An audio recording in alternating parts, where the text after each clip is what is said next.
Python கோடுக்கு நம்ம எப்படி படிக்க கண் கொடுக்கறது அப்படிங்கிறத இந்த 2 நிமிஷம் வீடியோவில் பார்க்க போகிறோம். 3 வழி இருக்குங்க. First input function, second sys.argv, மூணாவது ஃபைலை ரீட் பண்ணுறது. ஃபஸ்ட்டு நம்ம இன்புட் ஃபங்க்ஷனை பற்றி பார்ப்போம். இன்புட் ஃபங்க்ஷன் வந்துட்டு கீபோர்ட்லேருந்து வர்ற இன்புட்டை பார்க்கும். இந்த கீபோர்ட்லேருந்து வர்ற இன்புட்டை அதை எடுத்து வேரியபிளை ஸ்டோர் பண்ணி அதை ரீயூஸ் பண்ணும். இது வந்து ஃபஸ்ட் மெத்தட். செகண்ட் மெத்தட் வந்துட்டு sys.argv. இது கமாண்ட் லைனில் டைரெக்டாக பைத்தான் ஃபைல் எக்ஸிக்யூட் பண்ணுறப்ப நம்ம கொடுக்கப்படுற அந்த ஆர்குமெண்ட்ஸை தான் இது sys.argv அப்படின்னு சொல்லி ரீட் பண்ணும். தேர்ட் ஆப்ஷன் வந்துட்டு ஃபைலை டைரெக்டாக ரீட் பண்ணுறது. ஒரு ஃபைலில் இருக்கிற டேட்டாவை ஓப்பன் பண்ணி ரீட் பண்ணி அதை இன்புட்டாக யூஸ் பண்ணுறது தான் மூணாவது மெத்தட். ஸோ இந்த மாதிரி நம்ம 3 டிஃப்ரெண்ட் மெத்தட்ஸில் நம்ம பைத்தான் கோடுக்கு கண் கொடுக்கலாம்.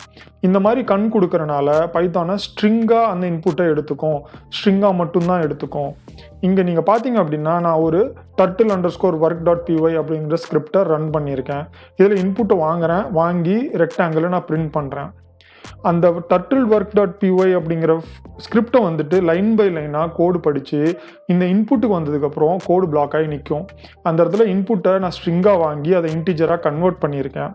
கன்வெர்ட் பண்ணி அந்த ஸ்ட்ரிங்கை கொண்டு போய் ரேமில் இந்த மாதிரி ஸ்டோர் பண்ணியிருக்கேன்.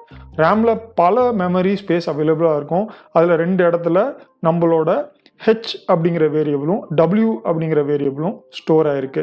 இந்த மாதிரி தான் ரேமில் போய் ஸ்டோர் ஆகும். இந்த ஸ்டோரான வேரியபிளை நம்ம ஃபர்தராக கோடில் வந்துட்டு இந்த மாதிரி யூஸ் பண்ணும். அந்த யூஸ் பண்ணுறப்போ அந்த WH வர்ற இடத்துல அந்த வேல்யூ கொண்டாந்து உட்கார வச்சு அந்த கோடு எக்ஸிக்யூட் ஆகும். ஸோ இந்த மாதிரி தான் கீபோர்ட்லேருந்து டேட்டாவை வாங்கி பைத்தான் உள்ள ப்ராசஸ் பண்ணி அதுக்கப்புறம் உங்களுக்கு மானிட்டரில் அவுட்புட் கொடுக்குது.